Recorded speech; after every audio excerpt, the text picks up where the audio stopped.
నమస్కారం city news కి స్వాగతం. ముందుగా ముఖ్యాంశాలు.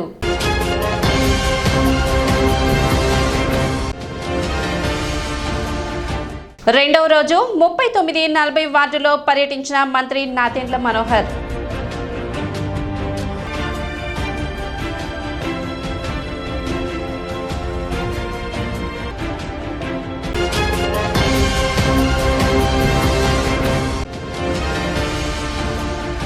సంక్షేమంతో పాటు అభివృద్ధి పదంలో రాష్ట్రాన్ని నిలబెట్టే ఏకైక వ్యక్తి ముఖ్యమంత్రి నారా చంద్రబాబు నాయుడు. కృష్ణా గుంటూరు జిల్లాల ఎమ్మెల్సీ కూటమి అభ్యర్థి ఆలపాటి రాజేంద్ర ప్రసాద్.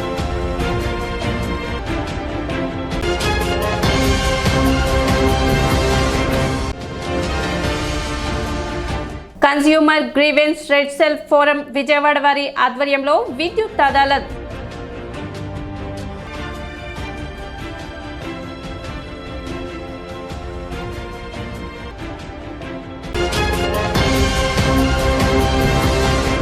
పట్టణంలోని 39-40 వార్డులో రెండో రోజు మంత్రి నాదెండ్ల మనోహర్ పాదయాత్ర చేపట్టారు.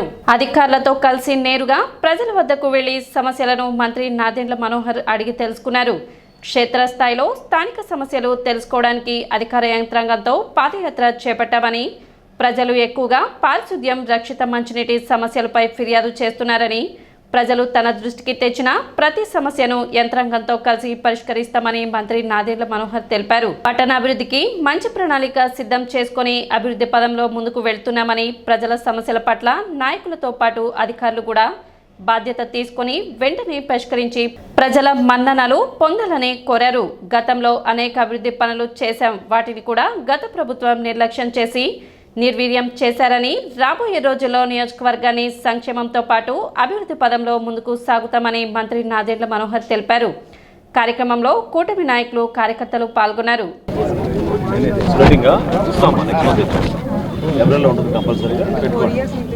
ఫిబ్రవరిలో కంపల్సరీ ఉంటుంది. సరేనా? మీకు త్వరలోనే డేట్ అనౌన్స్ చేస్తాం, తప్పకుండా ఇస్తాం.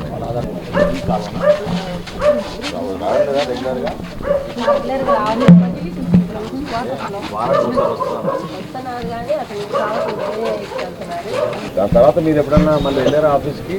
చేయించుకున్నారా? కాదు, మీ స్థలం ఎక్కడుందో మీరు చూసుకున్నారా? చూసుకున్నారు. ఈ రోడ్ మీద ఇచ్చారా? గోల్డెన్ రోడ్ మీద ఇచ్చారా?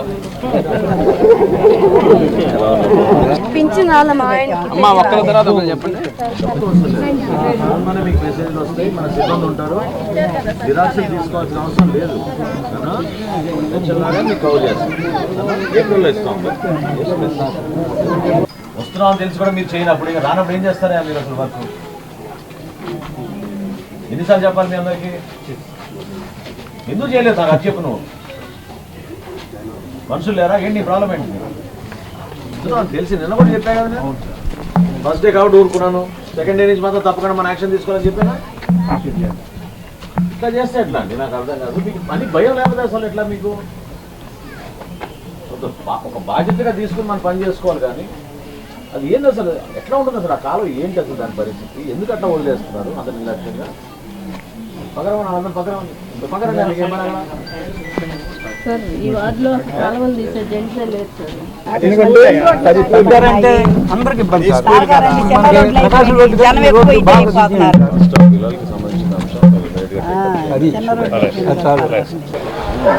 మనం ప్రాపర్టీ, మున్సిపల్ ప్రాపర్టీ, ఇది అట్లా వదిలేస్తే ఎట్లా? పిల్లలు కూడా ఆ రోజుల్లో కష్టపడి అందరినీ ఒప్పించి మనం కట్టించాం, ఉపయోగపడుతుందని. అంతేగాని ఇట్లా కమ్యూనిటీ వాళ్ళని ఇట్లా వదిలేస్తే.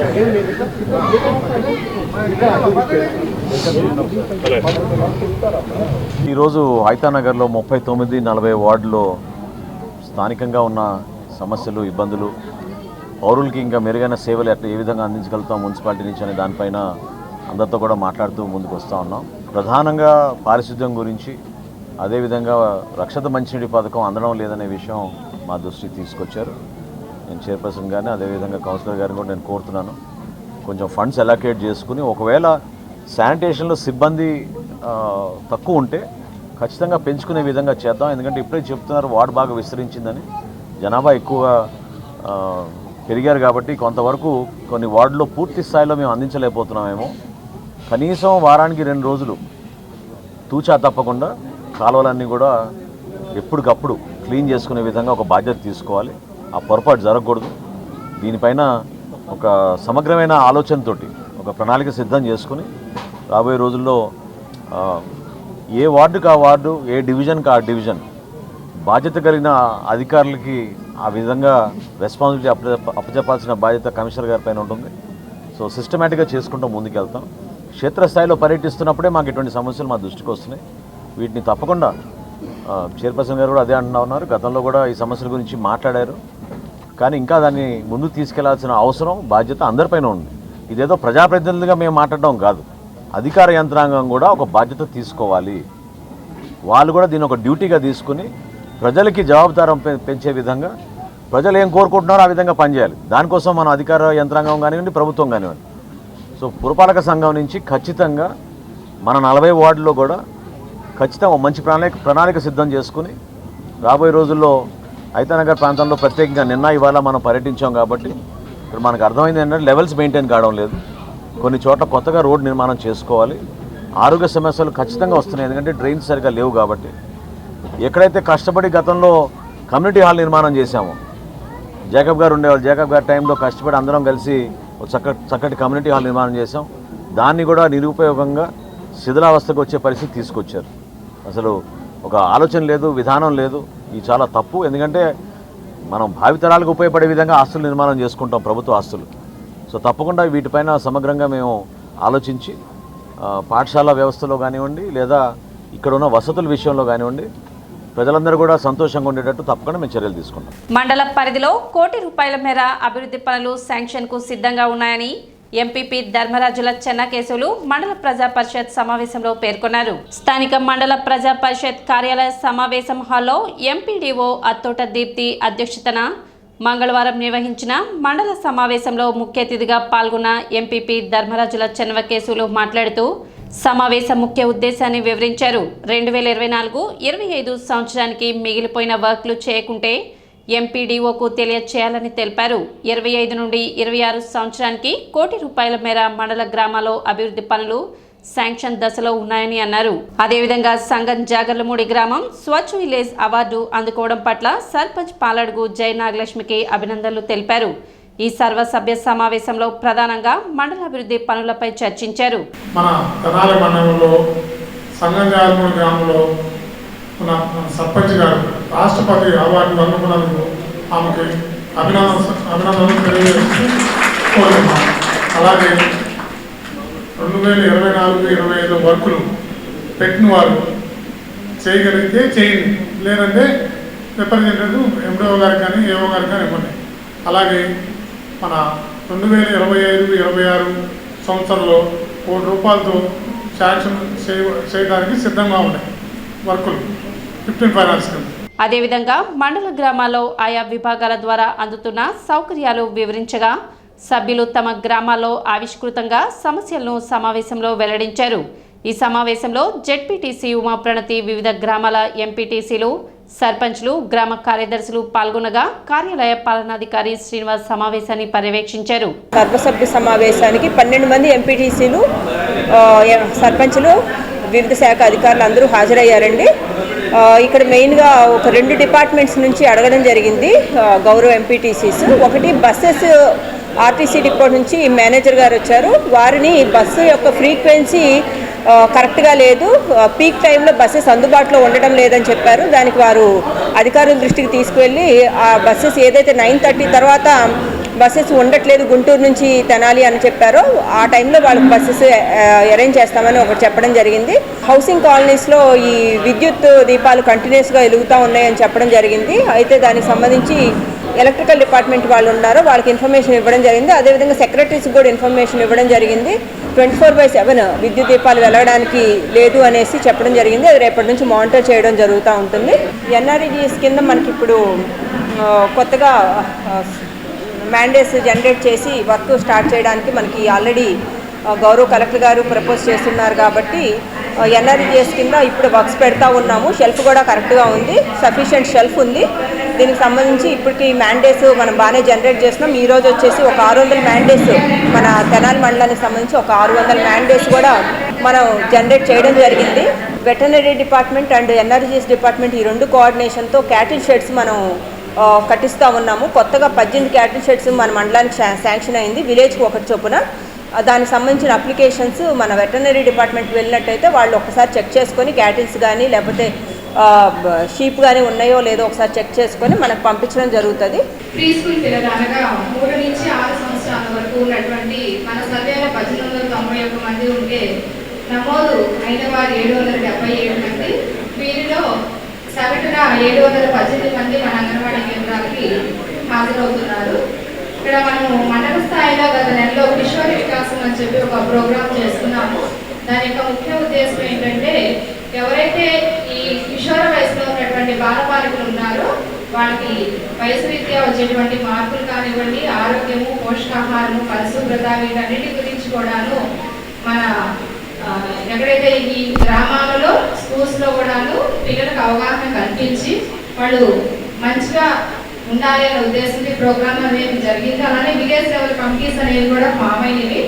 తర్వాత అంగల్కూరు గ్రామంలోని కాంట్రాక్ట్ ట్రాన్స్ఫర్ కూడా ఎస్టిమేట్లు పంపించాం. అది రాగానే వేసవకాలం లోపల అది కూడా ఏర్పాటు చేయడం జరుగుతుంది. అంగల్కూరు అర్జున వాళ్ళు 15 సింగిల్ ఫేస్ ట్రాన్స్ఫర్ ఒకటి పంపించామంటే అది కూడా రాగానే 1 2 months ఏర్పాటు పెట్టేస్తాం. తర్వాత అంగల్కూరు సబ్స్టేషన్ కోపల్ల గ్రామానికి ఇంతకుముందు అగ్రికల్చర్ నుంచి అంతా చుట్టూ తిరిగి వచ్చేదండి లైను. దాన్ని నేరుగా రోడ్డు పక్కనే అది వేసి 6,13,000 రూపాయలు పెట్టి అది వేసాము. పని కూడా పూర్తయింది. రేపు మినిస్టర్ గారు ఓపెన్ చేస్తారండి 1 week లోపల. మహాత్మా గాంధీజీ సత్యాన్ని పాటించడం ఎంత ముఖ్యమో బ్రహ్మచర్యం కూడా 37వ ఏట నుండి పాటించారు. గాంధీజీ 100 మైళ్ళు వేగంగా నడిచేవారు, త్రికరణ శుద్ధిగా పాటించేవారు. యువతరానికి గాంధీజీ సద్గుణాలు, మంచి అలవాట్లు అందించాలనే తపనతోనే ఈ ఆశ్రమం తరపున గాంధీజీ ఆరాధనోత్సవాలు నిర్వహించడం జరిగిందని ఆశ్రమ నిర్వాహకులు వజ్రాల రామలింగాచారి పేర్కొన్నారు. గాంధీజీ కస్తూర్బా విగ్రహాలకు పూజలు నిర్వహించి తీర్థప్రసాద వితరణ చేశారు.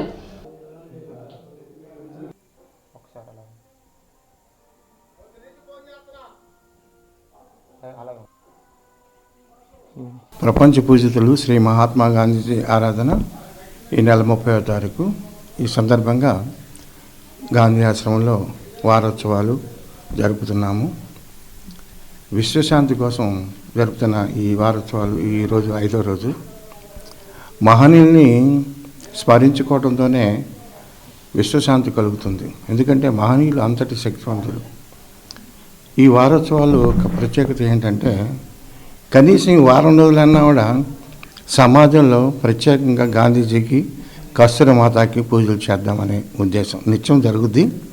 విశేషంగా చేసి ఈ సమాజానికి స్ఫూర్తిని కలిగించాలి అనే ఉద్దేశంతో ముఖ్యంగా యువతకు చిన్నపిల్లల దగ్గర నుంచి పెద్దవాళ్ళ కొరకు కూడా గాంధీజీ భక్తి విశ్వాసాలు, మాతృభక్తి, దేశభక్తి, అట్లాగే క్రమశిక్షణ, శాకాహారము, అనేక విషయాలు ఆయన జీవితం అంతా కూడా ఒక సందేశంగా భారతదేశానికి, ప్రపంచానికి ఉన్నది. ఎక్కడైతే గాంధీ మార్గం ఉంటుందో అక్కడ శాంతి ఉంటుంది. గత ప్రభుత్వం నాశనం చేసిన రాష్ట్రాన్ని మొక్కవోని ధైర్యంతో కూటమి ప్రభుత్వం ముందుకు తీసుకువెళ్తుందని మాజీ మంత్రి, ఎమ్మెల్సీ కూటమి అభ్యర్థి ఆలపాటి రాజేంద్ర ప్రసాద్ అన్నారు. మంగళవారం తెనాలి విఎస్ఆర్ అండ్ ఎన్వీఆర్ కాలేజ్లో విలేకరుల సమావేశంలో ఎమ్మెల్సీ కూటమి అభ్యర్థి మాజీ మంత్రి ఆలపాటి రాజేంద్ర ప్రసాద్ విలేకరుల సమావేశం నిర్వహించారు. ఈ సందర్భంగా ఆయన మాట్లాడుతూ రాష్ట్ర అభివృద్ధి కోసం శ్రమిస్తున్న real game changer Chandrababu Naidu అని, రాష్ట్రంలో దుర్మార్గ పాలన పోయి కూటమి ప్రభుత్వం ద్వారా సుస్థిర పాలన ఏర్పడిందని తెలిపారు. అధికారంలోకి వచ్చిన 6 నెలల్లోనే కోట్ల రూపాయల పెట్టుబడులు సాధించడంలో ముఖ్యమంత్రి చంద్రబాబు నాయుడు, యువగళం నేత లోకేష్, ఉప ముఖ్యమంత్రి పవన్ కళ్యాణ్ల సమిష్టి భాగస్వామ్యం ఉందన్నారు. హామీ ఇచ్చిన విధంగా 20 లక్షల ఉద్యోగాల అవకాశం కల్పిస్తానన్న మాటకు కట్టుబడి ఉన్నామని, 6 నెలల్లో 4 లక్షలకు పైగా ఉద్యోగ అవకాశాలు రాబోతున్నాయని ఆలపాటి రాజేంద్ర ప్రసాద్ పేర్కొన్నారు. మాటలు చెప్పే ప్రభుత్వం కాదని, చేతల్లో మంచి ప్రభుత్వంగా నిరూపించుకుంటుందని తెలిపారు. నిరుద్యోగ యువతకు భరోసా కూటమి ప్రభుత్వం అని, గత ప్రభుత్వం నాశనం చేసిన రాష్ట్రాన్ని మొక్కవోని ధైర్యంతో కూటమి ప్రభుత్వం ముందుకు తీసుకువెళ్తుందని ఆలపాటి రాజేంద్ర ప్రసాద్ అన్నారు. కేంద్రంతో సానుకూల సంబంధాలు పెంచుకుంటూ రాష్ట్రాన్ని అన్ని రకాలుగా చంద్రబాబు నాయుడు ముందుకు తీసుకువెళ్తున్నారని ఆలపాటి రాజేంద్ర ప్రసాద్ తెలిపారు. యువగళం పాదయాత్ర 2 ఏళ్లు పూర్తయిందని నాడు మతాలకు, కులాలకు, ప్రాంతాలకు అతీతంగా యువ నాయకుడు లోకేష్ పాదయాత్ర చేపట్టారని, పాదయాత్రలో ఇచ్చిన హామీలు నెరవేరుస్తూ ముందుకు సాగుతున్నారని తెలిపారు. దావోస్లో ఎకనామిక్ ఫోరంలో బ్రాండ్ అంబాసిడర్గా ఆంధ్రప్రదేశ్ని నిలబెట్టారని, రాష్ట్రాన్ని విజన్తో పోరాడి నిలబెట్టే వ్యక్తి ముఖ్యమంత్రి చంద్రబాబు నాయుడు అని అన్నారు. సంక్షేమంతో పాటు అభివృద్ధి ప్రదంలో రాష్ట్రాన్ని నిలబెట్టే ఏకైక వ్యక్తి చంద్రబాబు నాయుడు అని తెలిపారు. దాదాపు 6,33,658 కోట్ల రూపాయలు పెట్టుబడులు ఈ రాష్ట్రంలో రావడం జరిగింది. ఏదైతే ఎన్నికల మేనిఫెస్టోలో చెప్పామో ఈ 5 సంవత్సరాల లోపల 20 లక్షల ఉద్యోగాలు నిరుద్యోగ యువతకి ఉపాధి కల్పిస్తామని, ఆ నేపథ్యంలో దాదాపు 20 ప్రధానమైన పారిశ్రామిక రంగాల్లో 4,10,125 ఉద్యోగ అవకాశాలను కల్పిస్తాము. మంచి ప్రభుత్వం, మాటలు చెప్పే ప్రభుత్వం కాదు. జాబ్లెస్ క్యాలెండర్ను ప్రకటించి నిరుద్యోగ యువకుల్ని మోసం చేసే ప్రభుత్వం కాదు ఇది. వనరులు లేకపోయినా, పరిశ్రమలు పారిపోయినా, రాజధానిని నిర్వీర్యం చేసిన జీవనాడైనటువంటి పోలవరం ప్రాజెక్టుకి నీరుగార్చిన మొక్కవోని ధైర్యంతో ఈనాటి కూటమి నాయకత్వం, పెద్దలు గౌరవనీయులు ముఖ్యమంత్రి చంద్రబాబు నాయుడు గారు కేంద్రంతో మాట్లాడుకుంటూ, వనరుల్ని సమీకరించుకుంటూ తిరిగి రాజధానిని, పోలవరాన్ని, పారిపోయిన పరిశ్రమల్ని అన్నిటినీ కూడా ఆంధ్ర రాష్ట్రంలో తీసుకురావడమే కాకుండా చిత్తశుద్ధితో ఈ రాష్ట్రాన్ని అన్ని రంగాల్లో ముందుకు తీసుకెళ్లాలనే ప్రయత్నం కనపడినటువంటి వాస్తవం. నిన్నటి రోజుకి దాదాపు 2 సంవత్సరాలు అయింది యువ నాయకుడు లోకేష్ గారి యువగళం పాదయాత్ర పూర్తి చేసుకొని. ఆనాడు నిరంకుశత్వ ప్రభుత్వ వైఖరికి వ్యతిరేకంగా, మత కుల ఛాందస్సులకి వ్యతిరేకంగా కులరహితమైనటువంటి పోరాటం, సామాజిక పోరాటం, మరి ముఖ్యంగా నిర్వీర్యమైపోయినటువంటి యువతకి నీరు పోసినటువంటి యువ నాయకుడు లోకేష్ గారు. దాదాపు 3,400 కిలోమీటర్ల పాదయాత్ర, చిన్న చిన్న మైనారిటీ వెనుకబడ్డ వర్గాలను కానీ, అందరి యొక్క సామాజిక జీవనాన్ని కానీ, ప్రాంతాల పరిస్థితులు కానీ, ఓ రకంగా చెప్పాలంటే చిత్తూరు నుంచి విశాఖపట్నం వరకు కూడా సామాజిక అంశాలని పరిగణలో తీసుకున్నారు. సమస్యల్ని ఎప్పుడూ కూడా తప్పించుకోకుండా సమస్యల పట్ల స్పందిస్తూ ప్రభుత్వం వచ్చిన తర్వాత తన వంతు పాత్ర తను చేసినటువంటి నాయకత్వం యువ లోకేష్ గారు. అదేవిధంగా పవన్ కళ్యాణ్ గారు బీజేపీ వారి సహకారంతో ఎన్నో కార్యక్రమాలు ఈ రాష్ట్రంలో అనునిత్యం ప్రతి క్షణం కాలాన్ని విలువగట్టుకుంటూ పాలన చేస్తున్నటువంటి మంచి పాలన ఈనాటి పాలన.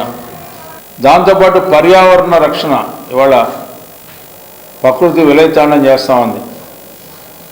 ఎకలాజికల్ బ్యాలెన్సింగ్ అనివార్యం, ఈ సమాజం బాగుండాలని చెప్పి ఆ నేపథ్యంలో ఈ రోజున ప్రత్యేకమైనటువంటి అంశాలని ఎవరు ఊహించినటువంటి అంశాల మీద చర్చ చేసి ఒక బ్రాండ్ అంబాసిడర్గా ఎకనమిక్ ఫోరంలో ఈజ్ ద గేమ్ చేంజర్ అని చెప్పి నిరూపించుకున్నటువంటి దావోస్ పర్యటన.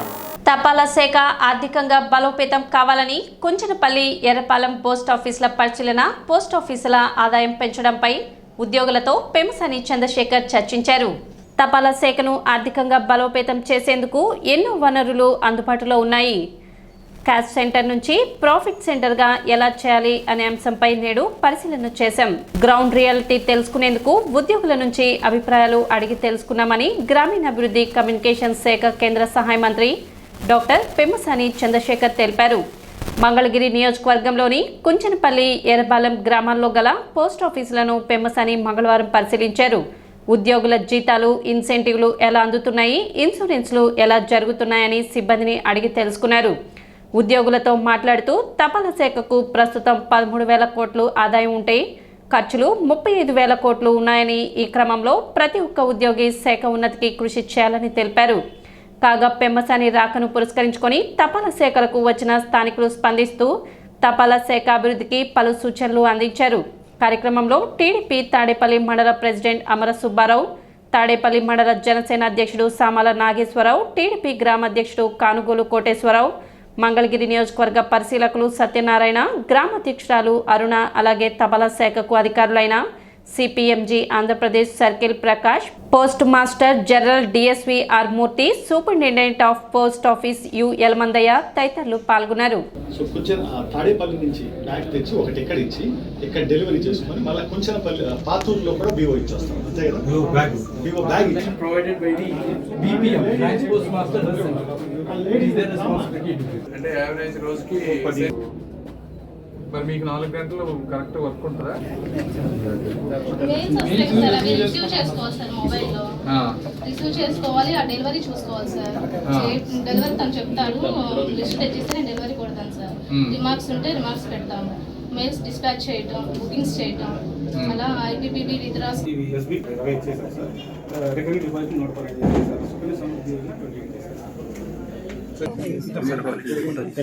ఎట్లా ఉంది ఏంటమ్మా ఎక్కువ చేసినా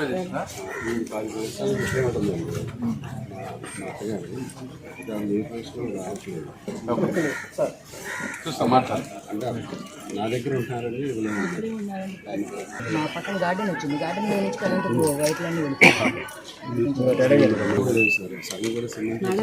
అది కూడా ఇవాళ మీరు వస్తున్నారని శుభ్రం చేశారే కానీ పెద్దగా శుభ్రం కూడా చేయరండి. నా టెలికాం డిపార్ట్మెంట్ లో డిపార్ట్మెంట్ ఆఫ్ పోస్ట్ కూడా ఒక major part. Department of post వచ్చేటప్పటికి ఆదాయం 13,000 కోట్లు, ఖర్చు వచ్చేటప్పటికి 35,000 కోట్ల పైన ఉంది. దాదాపుగా 25,000 కోట్ల రూపాయలు నష్టాల్లో ఉన్నటువంటి డిపార్ట్మెంట్ ఆఫ్ పోస్ట్. అయితే డిపార్ట్మెంట్ ఆఫ్ పోస్ట్ లో అందరు గ్రామంలోనూ అన్ని డబ్బుతోటి లాభాలతోటి చూసేది కాదు పోస్ట్ అనేది. అయినప్పటికీ కూడా సాధ్యమైనంత వరకు 2,50,000 మంది టీడీఎస్ గ్రామీణ సేవకులు ఉన్నారు మన పోస్ట్ ఆఫీస్ లో. వీళ్ళందరినీ ఎంపవర్ చేసి వీళ్ళు 4 hours వర్క్ చేస్తా ఉన్నారు. ఏ విధంగా వీటన్నిటిని కాస్ట్ సెంటర్స్ నుంచి కొంచెం ప్రాఫిట్ సెంటర్స్ గా పోస్ట్ ఆఫీసుల్ని చెయ్యాలి అంటే ఏం చేయాలని పోస్ట్ ఆఫీసుల్లో వర్క్ చేసే వాళ్ళందరితోటి మాట్లాడి గ్రౌండ్ రియాలిటీ తెలుసుకొని ఏమేం చేయాలనే దాని మీద 2-3 పోస్ట్ ఆఫీసులు ఈ రోజు రివ్యూ చేస్తా ఉన్నారు. చాలా ఇన్పుట్ ఇచ్చారు మన దగ్గర వాళ్ళు. ఈ నెల 31వ తేదీ శుక్రవారం శ్రీ వాసవి కన్యక పరమేశ్వరి అమ్మవారి ఆత్మార్పణ దినోత్సవం వైభవంగా నిర్వహించనున్నారు. మంగళవారం శ్రీ వాసవి కన్యక పరమేశ్వరి దేవస్థాన ప్రాంగణంలో జరిగిన విలేకరుల సమావేశంలో కార్యక్రమానికి సంబంధించిన కరపత్రాన్ని ఆవిష్కరించారు. 31వ తేదీ అమ్మవారి సుప్రభాతం తదుపరి విఘ్నేశ్వరిని పూజ, వైశ్య పథకావిష్కరణ, 102 గోత్రాల ఆర్యవైశ్య కన్యకలచే కలశాలతో శోభయాత్ర, హోమం, అభిషేకం, అలంకారం, అర్చన కార్యక్రమాలు పరమ పూజ్య శ్రీ ప్రజ్ఞానంద సరస్వతి బాలస్వామీజీ ప్రత్యక్ష పర్యవేక్షణలో జరుగుతాయని నిర్వాహకులు తెలిపారు. సాయంత్రం అమ్మవారు ఊరేగింపు తెనాలి పట్టణ పురవీధుల్లో అంగరంగ వైభవంగా జరుగుతుందని చెప్పారు. సమావేశంలో ఉప్పల వరదరాజులు, సాధు ప్రతాప్, కుప్రావూరి కిషోర్ మరియు దేవస్థాన సత్రం కమిటీ సభ్యులు పాల్గొన్నారు. ఈ నెల 31వ తేదీ శుక్రవారం వాసవి కన్యకా పరమేశ్వరి అమ్మవారి ఆత్మార్పణ దినోత్సవం. 31వ తేదీన పెనుగొండలో అమ్మవారి ఆత్మార్పణ దినోత్సవం సందర్భంగా ఆ రోజున అధికార యంత్రాంగంతో, అధికార లాంఛనాలతో మన సీఎం చంద్రబాబు నాయుడు గారు అక్కడ అమ్మవారికి సమర్పిస్తున్నారు. 31వ తేదీన ఉదయం మరి మన నియోజకవర్గ ఎమ్మెల్యే, మన మినిస్టర్ గారు శ్రీ నాదెండ్ల మనోహర్ గారు ఆ రోజున తెనాలి పట్టణంలో వేయించేసిన మన వాసవి అమ్మవారికి పట్టు వస్త్రాలు, పశువుమాలు సమర్పిస్తారు. తెనాలి పట్టణంలో ఉన్నటువంటి ప్రతి ఒక్క ఆర్య వైశ్య కుటుంబం నుంచి కూడా పశువు కుంకుమ సమర్పించి, అమ్మవారి హోమగుండంలో సమిధలు సమర్పించి, తీర్థప్రసాదాలు స్వీకరించి అమ్మవారి శోభాయాత్రలో పాల్గొనాలని దేవస్థాన కమిటీ తరఫున తెనాలిలో ఉన్న అన్ని ఆర్యవైశ్య అందరం కలవాలి, అందరం రావాలి అమ్మవారి ఆత్మార్పణ దినోత్సవాన అనే ఆలోచనతో ఈ రోజున ఈ ప్రెస్ మీట్ పెట్టడం జరిగింది. దానికి కూడా 8వ తారీఖు అందరూ వెళ్ళాల్సిన స్వామీజీ ప్రత్యక్ష పర్యవేక్షణలో ఈ కార్యక్రమం జరుగుతుంది. Consumer grievance redressal forum Vijayawada వారి ఆధ్వర్యంలో విద్యుత్ అదాలత్ మరియు అవగాహన సదస్సు మంగళవారం తెనాలిలో నిర్వహించారు. చెంచుపేటలోని ఎస్ఎస్ఎల్వి కళ్యాణ మండపంలో సిజిఆర్ఎఫ్ చైర్మన్ విక్టర్ ఇమ్మాన్యుయల్ మరియు ఫోరం సభ్యులు superintendent engineer Guntur KVLN Murthy, senior accounts officer Ramireddy, Tenali executive engineer Chiranjeevi ఆధ్వర్యంలో విద్యుత్ అదాలత్ని నిర్వహించారు. ఈ విద్యుత్ అదాలత్ నందు వచ్చిన కొన్ని ఫిర్యాదులను ఇన్స్టాల్మెంట్ ఇచ్చిన వెంటనే CGRF chairman justice Victor Emmanuel పరిష్కరించారు. లో వోల్టేజ్ బిల్ నందు పేరు సరిచేట బిల్ రివిజన్ మరియు ఎస్టిమేట్ రివిజన్ కొరకు వినియోగదారులు తమ ఫిర్యాదులను వ్రాతపూర్వకంగా సమర్పించారు. కార్యక్రమం మందు విద్యుత్ వినియోగదారులు మరియు విద్యుత్ అధికారులు, సిబ్బంది పాల్గొన్నారు. విద్యుత్ అదాలత్ ప్రోగ్రామ్ని కండక్ట్ చేస్తున్నాం. ఏదైనా చిన్న చిన్న పరిష్కారం, భూమి తగాదాలు అవి కాకుండా మీటర్ తగాదాలు, మీటర్ యొక్క డిఫెక్ట్ ఉన్నా, బర్నింగ్ అయిపోయినా, లేదు స్టక్ ఆఫ్ అయినా, ఇవన్నీ కూడా వాటివి లేదు వైర్ లేదన్నా పడుతూ, తర్వాత స్తంభాలు పడిపోయేదానికి ఉన్నా, లేదు ఎక్సెస్ బిల్లులు వచ్చినా, లేదు ట్రాన్స్ఫార్మర్లు ఏదన్నా ఫ్లక్చువేషన్ లో వోల్టేజ్ హై వోల్టేజ్ వచ్చినా పరిష్కరించేదానికి మాకు పవర్ ఇచ్చారు. ఆ కేసులు మాత్రమే మేము చేయగలము, మిగతావి ఎలాంటివి చేయలేము. పోతే ఈ అదాలత్లు ఏంటంటే ఆ ఫోరము గుణదల్లో ఉంది, అక్కడ కంప్లైంట్ రూపంలో రావాలి. కంప్లైంట్ తీసుకొని వస్తే అక్కడ డిలే అవ్వచ్చని ఇట్లాగే ఊర్లు, ప్రతి ఊర్లో సబ్ స్టేషన్ దగ్గర మేము పెట్టి డిపార్ట్మెంట్ వాళ్ళను కూడా తీసుకొని వచ్చి కన్జ్యూమర్లకు అప్పుడప్పుడే ఏదన్నా వాళ్ళిద్దరు కూడా సమన్వయం పాటించి ఒప్పుకుంటే అక్కడికక్కడే చేయటం జరుగుతుంది. ఈరోజు కూడా అలాంటి తగాదాలు ఒక 15-20 దాకా వచ్చాయి. వాటిల్లో 15 వరకు వచ్చున్నాయి. ఇప్పటికి అక్కడికక్కడికే చేసాం. ఇంకా ఏమన్నా వస్తాయేమో తెలియదు. స్థానిక విఎస్ఆర్ అండ్ ఎన్వీఆర్ కళాశాల ఫౌండర్స్ డే ఘనంగా నిర్వహించారు. తొలుత స్వర్గీయ నన్నపనేని వెంకట్రావు 45వ వర్ధంతి సందర్భంగా ఆయన సమాధి వద్ద నివాళులు అర్పించారు.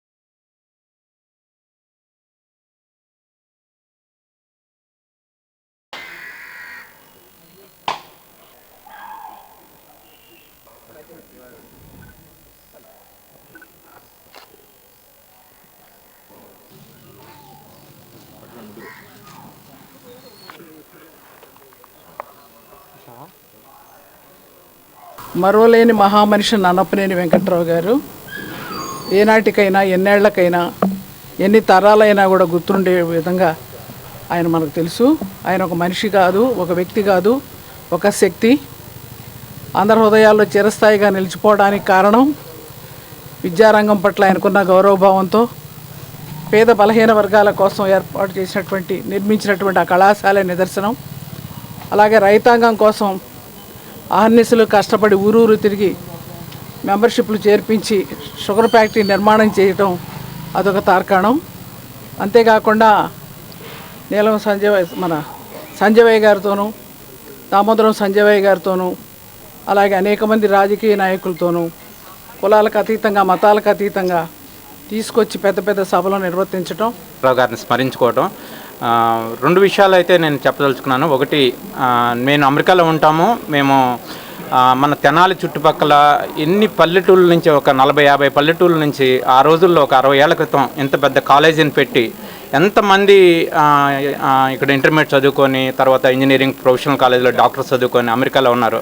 మాకు తెలుసండి. మేము ఎక్కడికి వెళ్ళినా కూడా నాకన్నా కూడా ముందు నన్నపనేని మా మిస్సెస్ మాధురిని నన్నపనేని వెంకట్రావు గారు మనవరాలు అనగానే ఎంతమంది వచ్చి మేము ఇక్కడ చదువుకున్నామని చెప్పి ఎంత ఇదిగా చెప్తారు మాకు. అది నిజంగా వెంకట్రావు గారు చేసిన ఆ సర్వీసు నిజంగా మరవలేము. మన తెనాలి చుట్టుపక్కల ప్రాంతం ఇంత అభివృద్ధి చెందిందంటే డెఫినెట్గా ఆయన ఒక కారణము.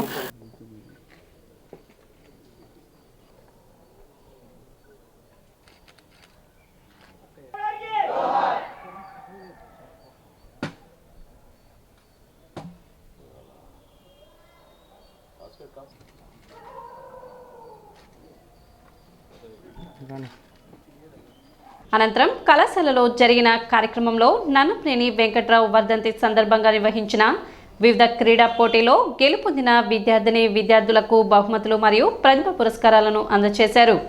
కార్యక్రమానికి మాజీ మంత్రి కృష్ణ గుంటూరు జిల్లాల పట్టభద్రుల ఎమ్మెల్సీ కూటమి అభ్యర్థి ఆలపాటి రాజేంద్ర ప్రసాద్ ముఖ్య అతిథిగా పాల్గొన్నారు. ఈ సందర్భంగా ఆయన మాట్లాడుతూ విలువలతో కూడిన విద్య నేటి తరానికి అవసరమని అన్నారు. పేద విద్యార్థులను దృష్టిలో ఉంచుకొని కాలేజీని స్థాపించి నాటి నుండి నేటి వరకు ఎంతోమంది విద్యార్థులకు విద్యను అందించిన వ్యక్తి నన్నపనేని వెంకట్రావు అని ఆయన సేవలను కొనియాడారు. స్మరించుకునే సందర్భం ఈరోజు ఈ ప్రాంతానికే కాకుండా యావత్తు రాష్ట్రానికి, ఉమ్మడి రాష్ట్రంలో రాజకీయాలలో ఆయనకు ఒక ప్రత్యేకమైనటువంటి పాత్ర పోషించినటువంటి వ్యక్తి కీర్తిశేషులు నన్నపనేని వెంకట్రావు. అలాగే ఈ కళాశాలలో చదువుకోవడానికి అవకాశం కల్పించినటువంటి మహనీయుడు. ఎందుకంటే అప్పటికి కొంతమంది వరకే, కొన్ని వర్గాల వరకే చదువు అనే భావన ఉన్న సందర్భంలో ప్రారంభించబడినటువంటి కళాశాల ఒక వర్గానికో వర్ణానికో విద్య కాదు, విద్య ఎక్కడైతే వ్యాప్తి చెందిందో వికాసవంతమైనటువంటి సమాజాన్ని ఏర్పరచుకోగలుగుతామో అలాంటి సమాజంలో మనందరం కూడా జీవించాలని తపనతో ప్రారంభించబడినటువంటి విద్యా సంస్థ. ఆ రకమైన ఆలోచన జంపని షుగర్ ఫ్యాక్టరీ ప్రారంభించడానికి కారకులైనటువంటి మహోన్నతులు కీర్తిశేషులు నన్నపనేని వెంకట్రావు. 52 సంవత్సరాల క్రితం జరిగినటువంటి పోరాటం, అలాంటి పోరాటాల్లో కూడా ఆయన భాగస్వామి.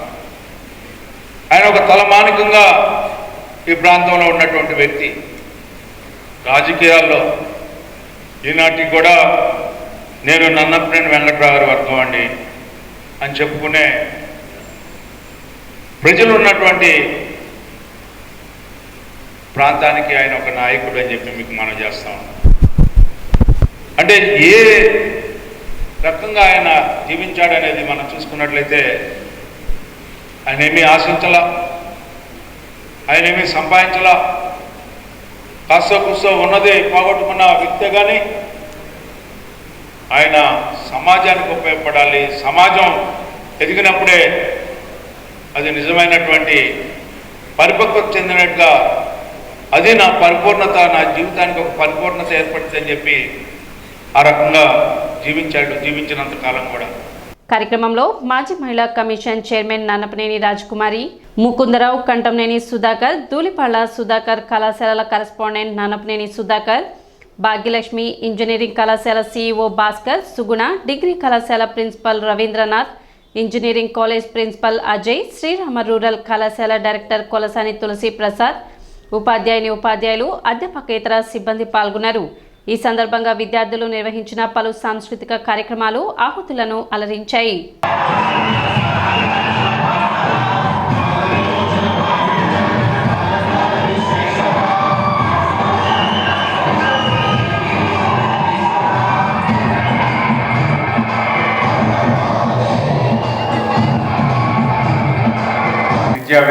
విద్యారంగంలో దాదాపు 60 కాలేజీలు నిర్వహిస్తూ చాలామంది విద్యార్థులకి ఉపయోగకారిగా వారి మార్గానికి భవిష్యత్తుని తీర్చిదిద్దే వ్యక్తిగా, అది రాజకీయ రంగంలో అయితే రాజ్కుమార్ గారు కానీ రాజేంద్ర ప్రసాద్ గారు కానీ ప్రాంత అభివృద్ధి కోసం ఈ ప్రాంతంలో అంతా సస్యశ్యామలం ఉండాలి, ప్రశాంతమైన వాతావరణంలో జీవించాలి, వర్గ వైషమ్యాలకి లేకపోతే ఎటువంటి సమస్యలు లేకుండా ప్రజా సంక్షేమం కోసం పోరాడే వ్యక్తులు వీరు.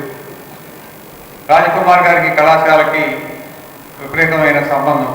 నన్నపనేని వెంకటరావు గారి దగ్గర నుంచి ఈ కళాశాల అభివృద్ధి కోసం వారితో పాటు పయనించి రాజకీయ రంగంలో ఈనాడు అనుభవజ్ఞ వ్యక్తిగా తీర్చిదిద్దబడిన వ్యక్తి.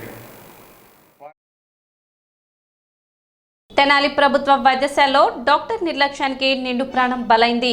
మంగళగిరి నియోజకవర్గం ఎర్రబాలెం గ్రామానికి చెందిన గాజుల పావనికి ఈ నెల 24న తెనాలి ప్రభుత్వ వైద్యశాలలో కుటుంబ నియంత్రణ ఆపరేషన్ జరగగా వికటించి పావని మృతి చెందింది.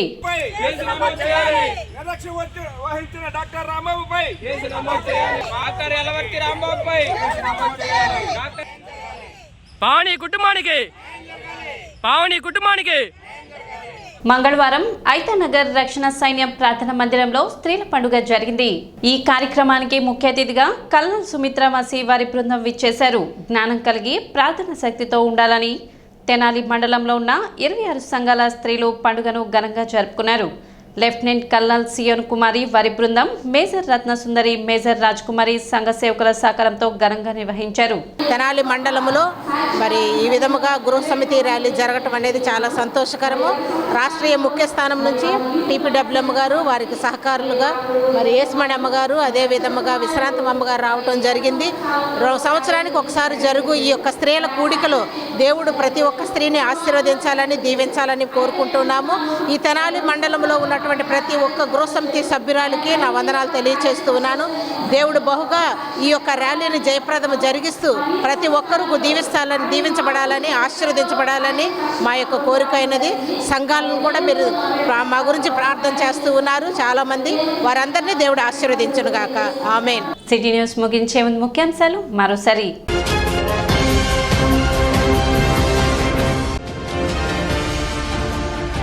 రెండవ రోజు 39-40 వార్డులో పర్యటించిన మంత్రి Nadendla Manohar.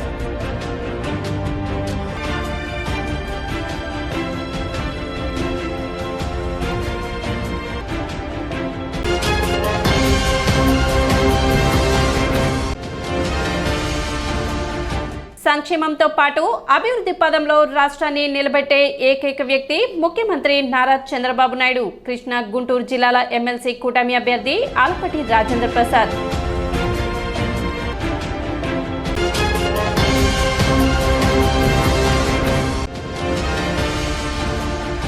Consumer grievance red cell forum Vijayawada వారి ఆధ్వర్యంలో విద్యుత్ అదాలత్.